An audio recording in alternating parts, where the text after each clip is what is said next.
Hi, my name's Steve Mera, and most people will know me for my work and research in the study of UFOs, the paranormal and ancient mysteries, and all sorts of strange and profound things out there. I've been doing this for about 40 years. My colleague, who I've been working with for quite some time, Barry Fitzgerald, has also been doing this not far off the same time. We're both certainly seasoned, and over the years we've both conducted thousands of investigations. We've travelled all over the world, looked at numerous different things. But I have to say, one of the most challenging for both of us in regards to any form of investigation was when we travelled to Peru to be the principal investigators in regards to the release of what is supposed to be alien mummies which have been discovered from thousands of years old in Peru, and we were the official investigators on the scene at the time, working in association with the Inquiry Institute, who asked us to get involved. Now, you might ask the question, why does myself and Barry get involved in such a case like that? First thing up is that we are known for being able to get this information out, the information that we provide out to mass audiences, because we have the contacts, we have the people we know, we have the route to the internet and thousands of different sources of getting that information out as well to the media. And we believe both of us were utilised for that very reason, not because of sincerity, not because we say it as it is, but for the contacts that we hold. Now, people will ask, why did we get involved? Well, you know, we've done investigations like this before. Usually that we resolve them. One of them was the Montauk Beast. If you remember back in some years back, some strange creature washed up on the shores at Montauk, and yes, Montauk, as in the Montauk Project area. And photographs were taken, the press all over the world were jumped on board and said it was some strange, profound creature that had been experimented on, or it was some strange animal that's not been seen before, washed up on the beach. And of course, our investigation resolved it very quickly. What turned out to be a bloated, skinless raccoon. And that's what the effects of being in the seawater can do for long periods of time. And it didn't even look like a raccoon. And of course, I can understand why people thought it might be something strange. However, investigation and analysis revealed what the source was, a skinless raccoon. We've been utilised for things like that before, so it was no surprise dealing with such a case like this, alien mummies in Peru. What I can say is what you're about to see is a documentary that was put together. Now, there were two parts to this documentary. The first part is Alien Mummies, which is available on Amazon through Reality Entertainment. You can check that out through Reality Entertainment's website, or you can go straight onto Amazon and look at Alien Mummies, the full documentary of our initial visit to Peru, the analysis we did, the investigation, the things that we were met with, plus some of the dangers. It was pretty crazy, and it's probably the most challenging investigation myself and Barry's ever had to deal with over the years, out of the thousands of investigations we've performed. And for the reasons being, the location was extremely challenging because of its high altitude. I mean, we thought Cusco at 14,000 feet was going to be difficult to deal with. And yes, it was, because each morning we'd get up and usual day would consist of vomiting in the morning, because we just weren't used to the altitude climate. And of course it causes sickness and nausea, and it was awful to have to deal with that on a regular daily basis. But we had to plough through it, and we had to get the job done. Secondly, we had no idea what we were walking into and the dangers that we faced in regarding this investigation and revealing the truth. But the first part of the documentary, which is, you know, it's quite a long one, it's out there, shows you that journey, shows you how we did that investigation and what we learned, and who was on board to help us with the analysis and the process. Now, there was a second video that was created, which was the conclusion equally as long, equally as impacting, and very challenging, even meaning that we had to do a second trip back to Peru, working alongside a specialised analysis unit which works closely in hand with the police in Sri Lanka. Taken. Now, apart from all that, what you're going to see in this second documentary is something that we didn't know if we were ever going to release. And I'll be honest with you, the reasons being is that there are a number of people out there, researchers, other people that have been involved in this particular investigation, which wanted to go a certain direction. And it can be deceiving the general public, as far as I'm concerned. And we held back. We held back because we were trying to be political in a sense of speaking. We were trying to not make problems for other people, not cause upset. I mean, we know some of these people, we know some of these researchers that have been involved in this case. So we sat back, and unfortunately that didn't get released. But there comes a time, and most people will know myself and Barry for our work, and we say it as it is. We always have done. If something is worthy of further study and it's profound, then yes, you know, we'll underline that a few times and say, yes, this is definite evidence. Other times, it might not be, and it'd be hokey, and usually we come forward and say this is absolute load of rubbish. However, we did hold back on this, and that is the reasons why. Because we didn't want to rock the boat, we didn't want to upset people. After all, sometimes we have to work alongside these other researchers. But there comes a time when enough is enough, and it's become a bloody fiasco, as far as I'm concerned. We initially put information out in 2017 outlining our initial investigation, and further on into 2018, more information that was out there regarding the results and the studies that we obtained. Now, the initial video, the first part, Alien Mummies, we didn't know what we were dealing with. The scientific community, the people who are helping us with analysis in Sri Lanka, didn't know what they were dealing with. They thought it was something profound, and they would have done, because the samples they were taking was the problem. The samples were mixed of numerous different things, and that caused a hell of a problem trying to identify what some of these things actually were. And initially, they made certain statements to suggest it might be quite a little, you know, some of this stuff might be a bit strange. And of course, we carried that at the time. People were asking us, what is the information? Well, this is what we could provide at the time. However, further analysis and further findings that we did during our second visit to Peru sealed it, absolutely sealed it for us, what was actually happening. And what you're about to see is upsetting in parts. It's terrible. I mean, there were times when the camera had to stop because I was in tears. It was an awful thing to realise what was happening.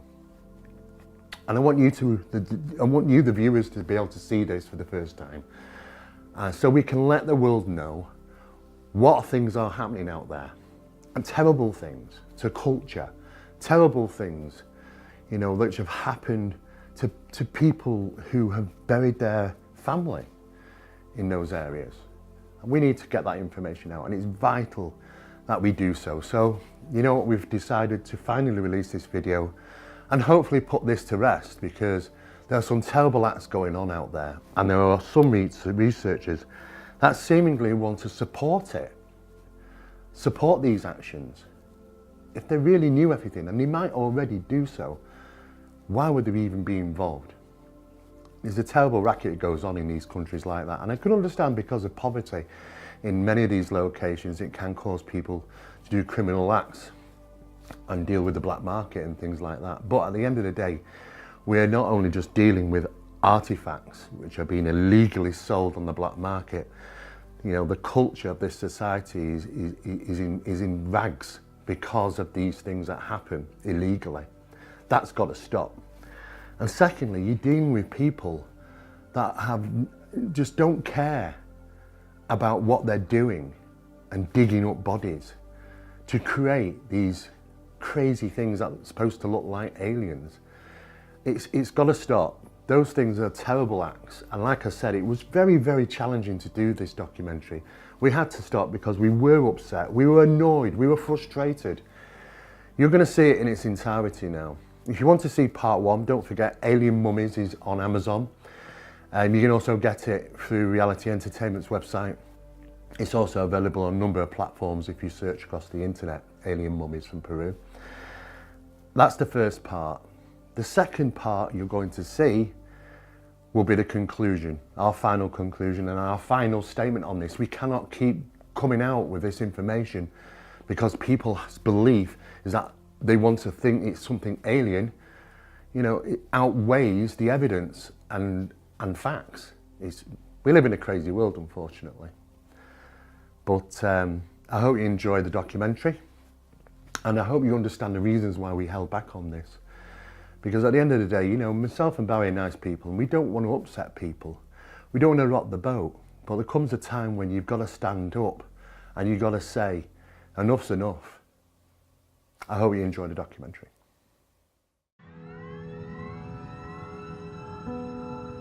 Scientific tests have been carried out on the mummies, and what seemed like answers only created more questions.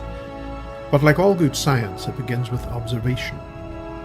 All we had to do was wait, and the reality of the mummy's origins began to reveal themselves.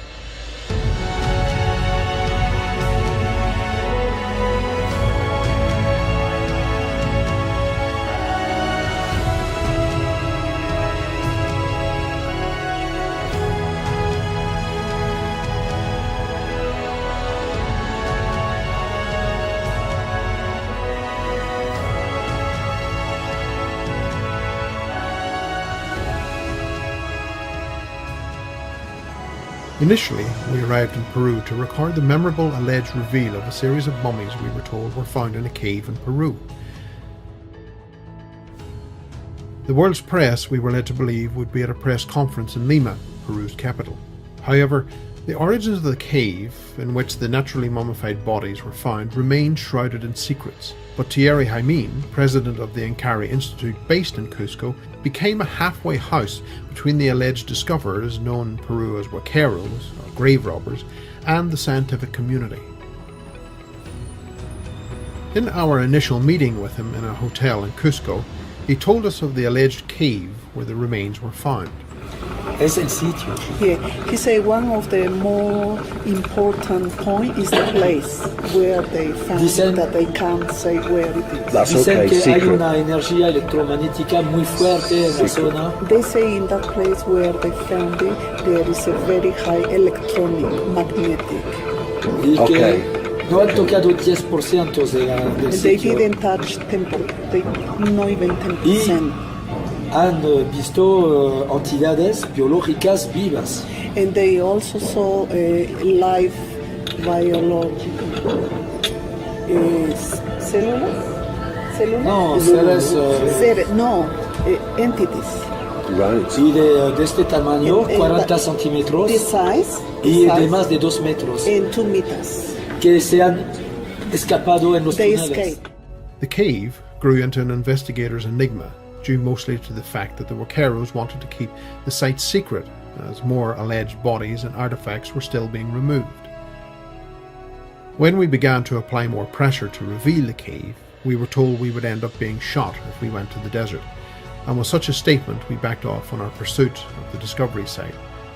But we did learn of particular items that were said to have been discovered within its desert walls. Initially, photos that appeared on our screens through Gaia.com shows an entrance that seemed out of place. But inside, just like Thierry had described, was indeed one of the alleged sarcophagi and other bodies which seemed buried in the dirt. But it was after these initial photos that questions started to arise. Where are the other tunnels that led further into the mountain, as they had stated? Why was Maria, the larger body, buried in the dirt and the smaller ones in the more elaborate sarcophagi? How did they get their cameras to work in a place which was said to have such a powerful magnetic anomaly that allegedly shut down all recording equipment?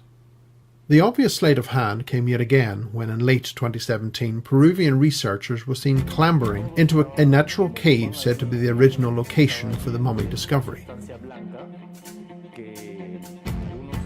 expertos en arqueología dijeron que era yeso con el que se había cubierto una monstruosidad de haber supuestamente mutilado momias para hacerlas parecer como si fueran algo exógeno. Pero tienen ese olor característico que hemos sentido de quienes hemos tenido contacto con los cuerpos momificados. This cave shared nothing with the claims made by Thierry Hémin in July 2017, and further investigation has led researchers and those with commercial interest to conclude there never was a cave to begin with. As the case played itself out, other claims made about items and entities seen in this alleged cave developed and grew in proportion, such as the claims of a large skull over a metre wide being found and living entities resembling the expired 29-inch body frames which allegedly ran away from the Huaqueros as they entered the cave complex and disappeared down other tunnels which led deeper into the ground. Tales of these strange and very bizarre encounters continued to reach the mainstream media, which were particularly fueled by representatives of the Alien Project, also hosted by Thierry Hémin. This drive to propagate the hybrid hypothesis has nurtured a new and blossoming enterprise, deeply ingrained within the bustling black market in Palpa, a town 25 miles northwest of Nazca, a black market galvanised by Huaquero efforts. It's difficult to actually pinpoint exactly when the illegal trafficking of Peruvian artefacts took place. There are references of such activities during the days of the sugarcane harvesting back in the first half of the 20th century. However, grave robbing really began during the Spanish conquest of the 16th century, when gold fever led to widespread looting of grave sites. Huaqueros are Peru's professional grave robbers. Once news of a discovery of an ancient burial site starts to draw international attention, illicit activities at these sites increase and local looters head to the sites to dig for artefacts to sell to make extra money. Grave robbing has been a persistent pastime in Peru as well as in other South American countries. US officials have estimated the international black market to be worth $1 billion a year in looted antiquities. In 1987, the opening by Huaqueros of a spectacular tomb in the north of Peru touched off a looting frenzy around the country that archaeologists say has increased with Peru's current troubled economic condition.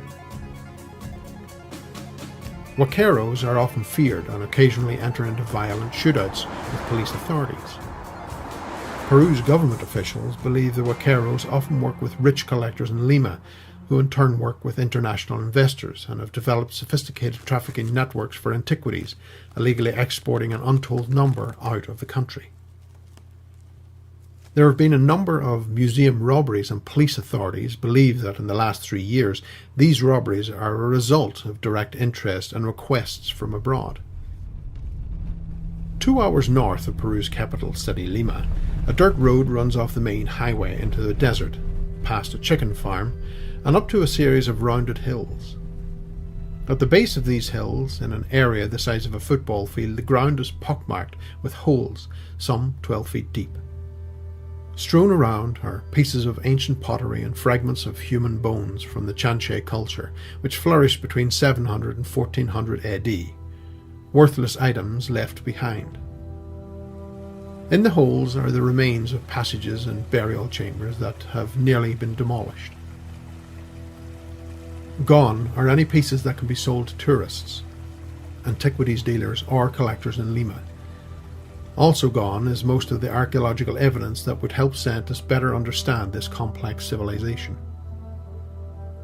Seizures of illegally obtained fossils are also increasing, surpassing 2,200 in 2010, compared with about 800 in 2009, and an alarming estimated 4,800 items in 2018. Largely at Lima's International Airport, said José Oplin of the Ministry of Culture's Office of Recovery. In 2009, Bolivian customs officials seized the mummified body of a pre-Columbian toddler before it could be shipped to Europe. A dealer was attempting to ship the 700-year-old mummy to a buyer in France. The traffickers were also discovered to have replaced a missing leg in order to increase the mummy's value in the black market. This case sheds light on the billion-dollar market in ancient Latin American artifacts. Presently, the Peruvian government is working to combat this type of illegal activity. Unfortunately, however, they do not have the resources to combat the problem. Even more alarming are the recent Peruvian police arrests of suspects who allegedly drained their victims and sold the liquid as an anti-wrinkle treatment. Peru reacted with revulsion and horror to reports that scores of the country's poorest population may have been butchered by the gang, which was said to have operated out of Huánuco, a rural province between the jungle and the Andean peaks, which is dotted with Inca temples. 2 of the suspects were arrested at the bus station in the capital Lima, carrying 2 bottles of liquid fat, which they claimed were worth up to $36,000 a gallon. At a news conference, police displayed the 2 bottles of fat, which laboratory tests confirmed were indeed human.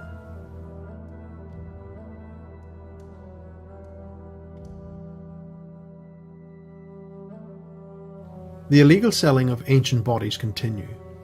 Even with the new twist of extraterrestrial creatures, these desecrated bodies, altered and fashioned into the stereotypical aspect of the grey alien, receives significant international interest. An interest that requires media-driven hype and the desperate beliefs by those who want nothing more than for these discoveries to be the ultimate evidence that they exist. Such media frenzies, mixed with lies and deceit, help raise the price of these bodies in the black market. Of course, ultimately, people's huge desire for such things to be ET always comes at a price, as we discovered in Cusco, when we asked about the prices of Mera and the small mummies. Would they be a considerable value? How much roughly would that collection cost? Mira, Mario pide $100,000 para cada gris. Yeah, Mario pide Million? 100,000 for each. Right, so Right. $1 million for... So $1 million for Mario. for Maria. So the large body we've seen tonight, Maria, the cost roughly around that. The value of it is around about $1 million. The smaller ones were valued around about $100,000, obviously. However, as the English-speaking world was left in awe, non-English-speaking specialists were already looking at the X-ray evidence, specialists in their fields. And both of us tracked their diligent efforts across multiple borders as they had stories to tell. These stories needed to be told. The Russians were not the only specialists looking at the case.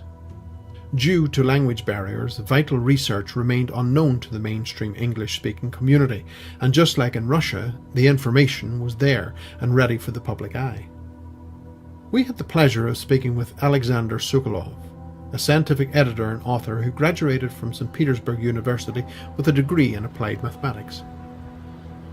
Both he and his colleagues, Alexei Bondarev, a paleozoologist and member of OMSK branch of the Russian Geographical Society, and Stanislav Drobshevsky, an anthropologist and member of the Russian branch of the European Anthropological Association and scientific editor at anthropogenesis.ru, currently holding the title of Associate Professor of the Department of Anthropology in Moscow State University.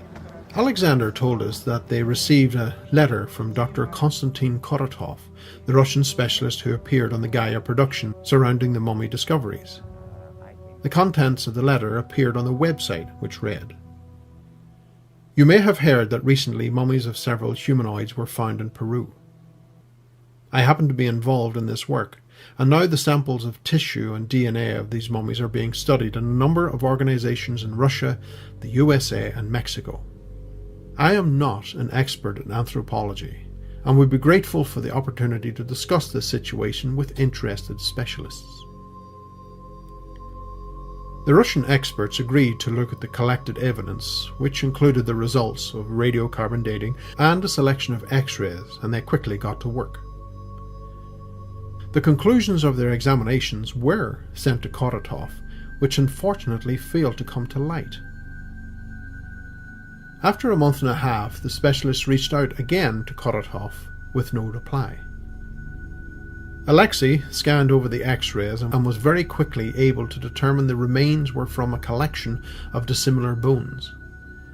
Stanislav reported fragments of the diaphysis from tubular bones and inverted metacarpal bones turned backwards. In the fingers, along with the phalanges, metacarpal and metatarsal bones were mixed, in complete disorder and in random orientations. He went on to say that the X-ray of Josephine was made up of fragments of bones. The skull, he noted, belonged to a small mammal, which is something our archaeologists from England also noted.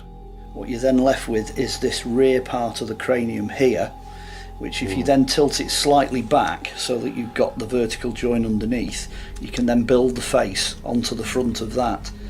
And on one of your photographs, this ridge along the back here, that appeared to have been sort of filed down. They'd made some attempt to reduce that so they could then skin it. And of course in dogs the cranial ridges are quite yes, common, you can see that actually. I'll do it front on here. You can see you've got these two ridges here which would front the eye sockets on your skull. You've then got this ridge which appears on some of them but not others, and then you've even got this rounded ridge here at the back. What's interesting on yours is that little hole there, that seems to be a bit smaller on some of yours, so it's a different species to this one. On the domestic dogs, this front bit's less substantial. You could quite literally just knock the front off and it wouldn't, you know what I mean? But this still does the same illustration. Josephine, the Russians claimed, has ribs made of tubular bird bones, and amongst the list of other damaging findings they also noted that the makeshift body had a lower arm made of a humerus bone that is always found in the upper arm. Alexei noted in the report that the ends of the bones had been chopped, which led to a headache for the creators, as this was seen in the lack of symmetry and a failing in functional plausibility. The report made an interesting comment, and unlike recent attempts to convince the world that these creatures were both alive and at one time able to walk, instead they made a very valuable observation. Instead of the long femur bones found in the upper leg, they had inserted a shorter tibia bone found in the lower leg section. The upper broad end of the tibia bone smoothly rubbed against the lower edge of the pelvis, without forming any joint at all. The unhappy creature would not have been able to move its legs. Meanwhile, in France, a programme which aired on the BTLV channel discussed the findings in great detail, and one of the examiners was Dr. Alan Froment, who is a specialist in biological anthropology and head of the anthropology collections at the National Museum of Natural History in Paris. C'est des os d'animaux assemblés, probablement collés avec une espèce de bitume. Mais là, c'est là qu'on aurait voulu avoir un scanner, c'est pour voir la finesse de tout ce qui pourrait être ligamentaire qu'on ne verra pas puisqu'il n'y a pas de ligament, c'est des pseudo-articulations. Donc ça, on aurait très bien vu au scanner que c'est des fausses articulations. Donc c'est juste des os et il n'y a pas de chair et il y a tout de suite une pellicule par-dessus pour masquer en fait l'assemblage. Mais il n'y a pas... Et alors, du point de vue organe, on voit aucun organe. On voit juste ces trois masses opaques à l'intérieur, mais on voit pas ni cœur, ni poumon, c'est vide. Hearing from the European specialists clearly and beyond doubt showed the mummies had been manipulated. The bone structures were incorrect, and no matter the efforts from some allegedly serious researchers in Latin America to convince us they were indeed at one time alive and walking around, the truth was very different. They were simply a man-made manipulation of mismatched bones and other material. But what was the other material? The brilliant work on this matter of Rodolfo Salas Gismondi, PhD, who is a member of the Vertebrate Paleontology Department of the Natural History Museum in Lima, was published on a website, discredios.utero.pe. In it, he identified the bones that made up the hand provided by Thierry Jaimín, the president of the Incari Institute in Cusco. He states Jaime Musan displayed the hand in a contact program on July the 2nd, in which the image showed the hand with 3 fingers. He points out, according to the scholars of Jaime Musan, each finger is made up of 6 phalanges, and the metacarpals, which would make up the palm of the hand, are long, thin, and form a rectangular palm. This analysis is absolutely superficial, incorrect, and is based on the relative position of the bones and not on the morphology of each bone. In the radiography of Thierry's alien hand, the morphological analysis of the bones indicates that each finger is formed by 2 metacarpals and 4 phalanges, and not by 6 phalanges as indicated by the Mexican forensics expert and the rest of Masan scientists. All these bones are from adult humans. This shocking statement solidifies the fact that these are manufactured artifacts of varying animal and human remains, and are an act which falls neatly into the desecration of human corpse law within many countries around the world, including Peru. Rodolfo's masterful report also states, the hand represented by Paul Rancheros has more than 1 row of human metacarpals, and also metacarpals mixed between the phalanges, and even an upside-down phalanx. None of the hands make anatomical or functional or evolutionary sense, and have clearly been created from more than 1 human individual. Apparently, both hands include bones of an arm and leg of a neonatal individual in the area of the palm of the hand, so I presume the same author built both hands, mixing in each case long bones, ulna, radius, tibia and fibula of neonatal individuals with metacarpals and phalanges of adults. In the report, he also states, according to Jaime Musan, the hand presented by Thierry Jamin has been dated with carbon-14 as 1200 years of antiquity at the Autonomous University of Mexico. These results are indicators of the archaeological character of the remains used for the construction of this hand. The modifications of the hands of the mummy Mera were also made of archaeological material, which shows a systematic destruction of patrimonial remains in the Nazca area. This harmful activity can be increased if it continues to represent irresponsibly false evidence. The scientists of Jaime Musan, among them the Peruvian surgeon Edison Salazar and the Mexican coroner Jose de Sus Salas, have not been able to distinguish metacarpal phalanges. Their convincing statements about the authenticity of the remains are not based on scientific knowledge and leave a bitter taste as to the real reasons behind the brazen farce. A growing number of Peruvian laypeople like Anthony Choi, Guillermo Rento-Legato, Eduardo Pogorelski, Luca McLovin are gathering their voices and are openly attacking online the supporters of the alien hypothesis. They've had enough of their heritage being stripped and manipulated and most of all disrespected. A leaked video interview from Peru by Luca McLovin squarely placed a grenade into the Huaquero enterprise and drew us into a new level of stomach-churning research which exposed where the artifacts were coming from that helped create these elaborate hoaxes. A material runner who had been left hungry and penniless laid out the process and extent of the soul-destroying efforts the Huaqueros have gone to glamour the world.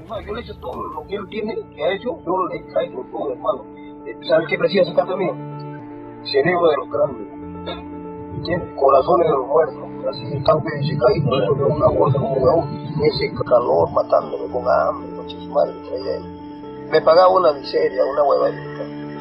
Pasaba hambre, con su madre. Oye, sí, ¿cuántas momias le ha traído? Le he traído unas 8 momias más o menos. Chiquitos, las veía varias, bastantes veces. Patita, manita, de petitos, salitos, venga, todo conmigo a veces de los nervios, cabeza, cráneo, mierda. De verdad que no te... yo aquí me la jugaba, hermano, para tener en este carro esa vaina de chipote que me pegaba. Piensa en eso, porque yo estoy cojudo de ser consciente. Yo no le pego grandeza, al menos pego que me dé algo, pero me una luquita, pero yo me siento contento. Ahora poco me llamó. Me fue a buscar allá, me dijo, vamos para traer más hueso de llama. Ese hueso de llama no se puede. ¿Cómo lo hacemos? ¿La cabeza tú veo? No, lo que hizo era los salios. Esa hueá, si para hacer el pesquero, no vale tú pesquero nada. No digo que esta hueá del muerto se revite, se pone en el agua así caliente, se vuelve inflexible, ve. Lo estiras del pescuezo, le sacas del gañote, le espantas otro gañote nuevo y queda estirado la hueá más barato del pescuezo. ¿Tú quieres cambiar el cráneo? Y abre, no sé, ahí hueá usted que estaba haciendo esa hueá. Lo abre. ¿Tú has visto que lo hace? ¿Cómo te enseñó? Y tú pego, yo estaba de veces para dentro que te vuelve a mandar, quiero un bracito, que es la urgente. Nervio te vuelve a llevar los nervios, seco que eso. Por sangre, no trae sangre, no tenía sangre. Cuando yo tengo los trapos que están por sangre, esa vaina. Y sobre los aliens, ¿cómo viste esas cosas? Los aliens que ha hecho ahora. Los marcianitos, pues. Ese pebón, marciano, te digo, Si son chiquitos. No, si es un bebito chiquito, porque el otro día esos fetos de él, igualito lo hace. ¿Cómo lo hace? El cráneo lo saca, huevón, sale suavecito, queda la lonja, el pellejo nomás. ¿Quieres meter otro cráneo más grande o disfigurado algo adentro? O cabeza de llama, porque esos metes de llama. Adentro los metes. ¿Y la cabeza de llama de dónde está esto? Mira ahí, se mete la cabeza. Ese fue lo que eso, mira todo le trae. va a servir.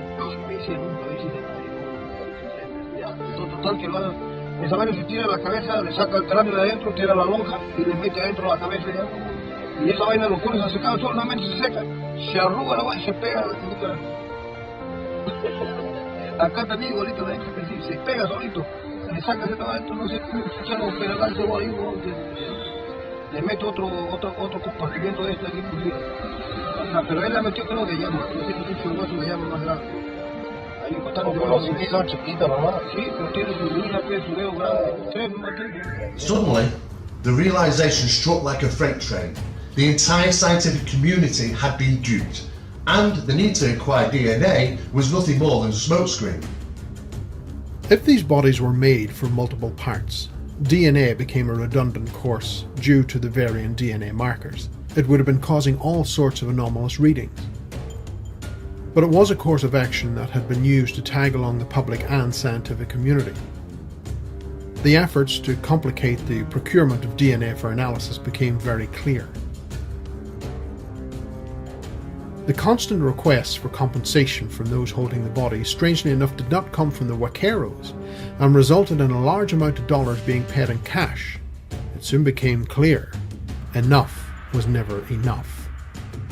Our sources stated that the bodies were part of a production line, a factory, as you recall, based in Palpa and not Nazca. A well-funded and supplied factory of animal and human body parts produced a product which attempted to fool the world. Peruvian investigator Anthony Choi began to expose the comings and goings in Palpa, a town abandoned by the state and described as a powerhouse to the vaquero black market. Recent underground communications to both Steve and I stated that the factory contained thousands of various fake artifacts, and most disturbingly, a communication stated the human was not ready for release. So it would seem the world is about to be drip-fed more fake artifacts, and the interest in Mera, the original human and vaquero-inspired hybridization, has led to another possible release of a desecrated human ancestor of the Peruvian people, driven by the greed for millions of dollars. So what does all this mean? Thousands of dollars spent, hundreds of man-hours exhausted in the effort to understand what the actual bodies were that were presented to us in Cusco. Not only our efforts, but the others who across the scientific community have placed their names and their faces behind the findings within their DNA tests. With the admission of multiple body parts, both human and animal, it simply means the DNA tests, all the DNA tests, are worthless. During the press announcement in Lima, Peru in 2017, Steve and I were in attendance to record what was deemed as a most monumentous change in our perception of this planet and our place in the universe. Inside sources have revealed many of the culprits of the elaborate hoax were there in attendance to witness the fruit of their efforts.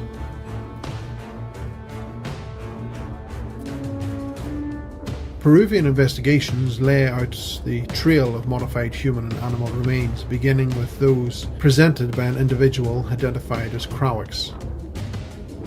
He appears to hide his identity in early videos, but later reveals his face clearly and his name, which we know now as Paul Roncheros.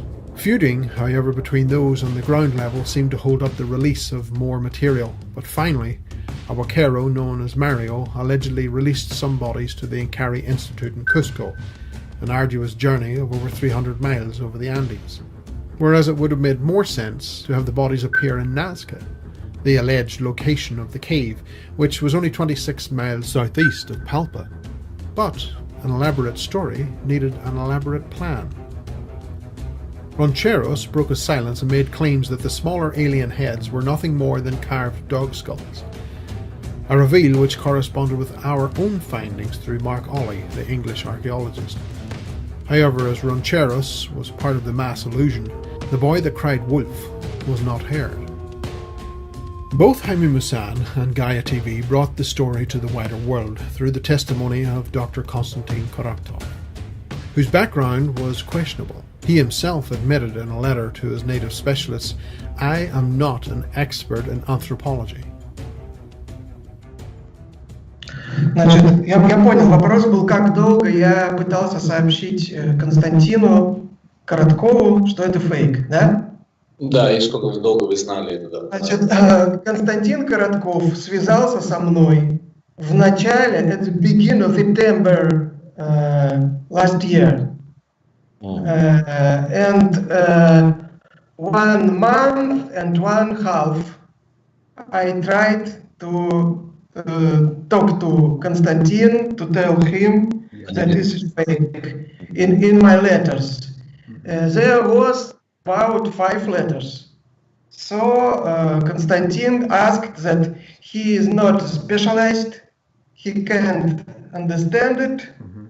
That's all. После чего я подождал, я выждал где-то месяц. I waited for 1 month, and then I decided to publish this information at my website. То есть я месяц ждал, и в начале ноября, at the beginning of November, about 2nd November, we free this information. Мы опубликовали эту информацию на нашем сайте. То есть где-то прошло, то есть в начале сентября со мной связался Коротков, и в начале ноября мы это опубликовали. Поскольку я понял, что наша экспертиза, the opinion of... You can listen to the professionals, and I'm not talking about some of these doctors that have been dragged in to confirm that these things are apparently alien in nature. These people which work with x-rays, dentists, you know, doctors allegedly that aren't really associated with the case, don't really know what they're saying, or have an agenda, because they all want to dip into possibly that fame, that pot of success, money maybe, who knows. But for us, it's a matter of going to the people that know this stuff. And you don't have to have a physical body there to know what you're dealing with. There are people, professionals, these are professors in anthropology. These guys are trained to be able to look at x-rays, look at those images and tell you what it is, identify the bones, identify the problems that some of these don't have even ball joints and they're supposed to be walking around. I mean, poor little things could have never done that. These are the guys that we went to. You know, the leading guys from Paris University, you know, with the leading guys from Russia, Moscow State University, the leading guys from Peru University. They all had the same thing to say. And it's quite simple. Fake, fake, fake. We talked with them. We got confirmation from them. You can't get better than that. These are professors in anthropology. And when you start to look at credentials of these other doctors, so-called doctors, pushing the alien hypothesis, very, very questionable, their backgrounds. Very, very questionable, even if they have the knowledge base to be able to identify the bones they're looking at, because clearly they should be able to see that these things are not right. Well, sorry, ran over. But at the end of the day, you want to get the right information out. You've got to go to the guys that really understand this stuff. Not some Hadcock doctor that comes along, just said doctor. A doctor of what? That have their say and lead the public to believe that, yes, there's something more profound about these bodies than there are anything rational. And don't get me wrong, there are 2 physical, real bodies we are dealing with, Mera and Wakita, the smaller one. Doctored, manipulated, dug up, utilised, put onto television. These are real These are real people at the end of the day, and someone needs to stop that from happening, especially when we're dealing with children. And as you can see, it is very disturbing, and I don't like it, and I'm sure you won't like it. And the Peruvian people shouldn't like this neither. So let's get this information out, absorb it, because it is interesting, it is important, and it needs to stop those sort of things. He received the results of the analysis by the Russian team, but this information was not forthcoming to the public. Clearly the pain of the Peruvian people toward the butchering and manipulation of both remains of men, women and children needs to stop. The continuing brazen attempts to alter this hoax as being anything else serves to fuel the Vaqueros' greed and continuation of this gruesome production of fake history and artifacts, and should be halted immediately. Further video productions publicising and promoting this fiasco need to be stopped immediately. Without the mainstream media, these inhumane acts will eventually dry out. Steve and I have collected the evidence and placed it here for all to see.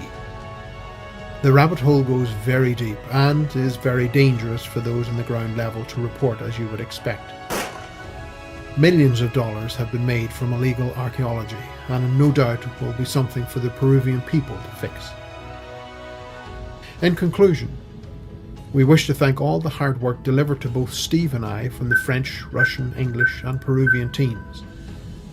Our support continues for those in Peru who continue to bring light to this horrible act against the Peruvian people and their history.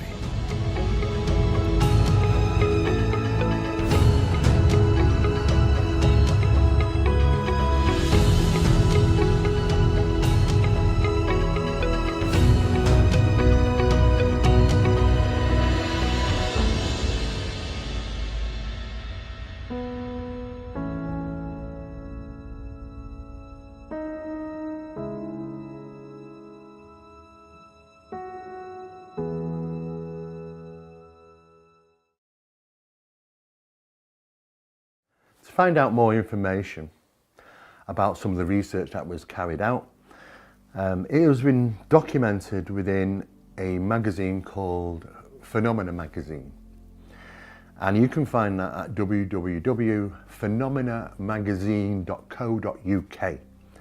and if you go to the archive, you'll see all these magazines, all free to download of course, and there are two issues, and you can tell by the front covers designs, the early mummies of Peru, and the second one, which is the follow-up. Our detailed report is in these documents, as written up into these magazine forms. Have a look at them, have a read of them, download them, they're free. That information we've been putting out public for a long time. But then, you know, we move on. We did our investigation, it was over, we concluded it, and we moved on to the next investigation, and so on and so forth.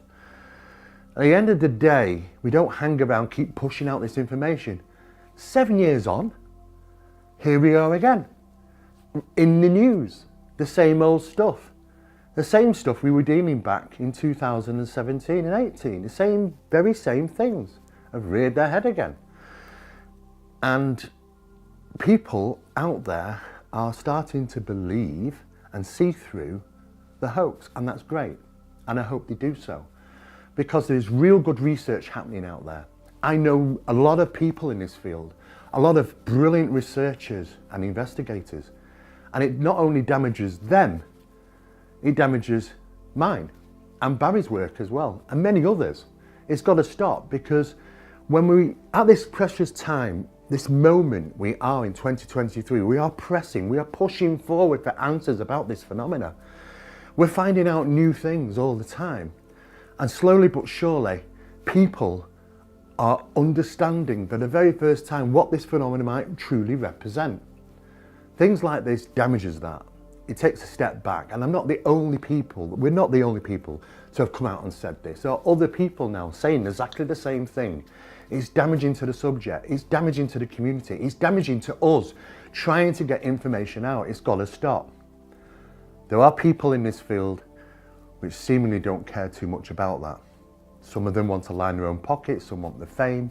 I don't know why. I could not be part of something like that. I'm glad I walked away from the case. I'm glad we concluded it and glad we moved on to something else, because it was, like I say, extremely challenging.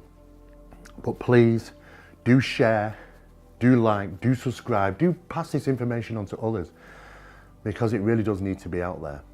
And it's a big thank you to everybody who's been following not only my research but Barry's research, and especially Project Doorway, which you can find out more information on about our most recent studies in the subject of UFOs on our YouTube channel UAMMTV, headed Project Doorway. There's about 7 episodes on there at the moment. There's going to be more, because this is unfolding as we're doing the research and providing scientific papers. There's more and more things to discover, and we're going to be letting people know what those discoveries represent. So please, a big thank you from me, a big thank you from Barry as well, who's unfortunately not with me, but you know, he's absolutely as much as dedicated to this as I am. And we hope that we see you soon. Thank you.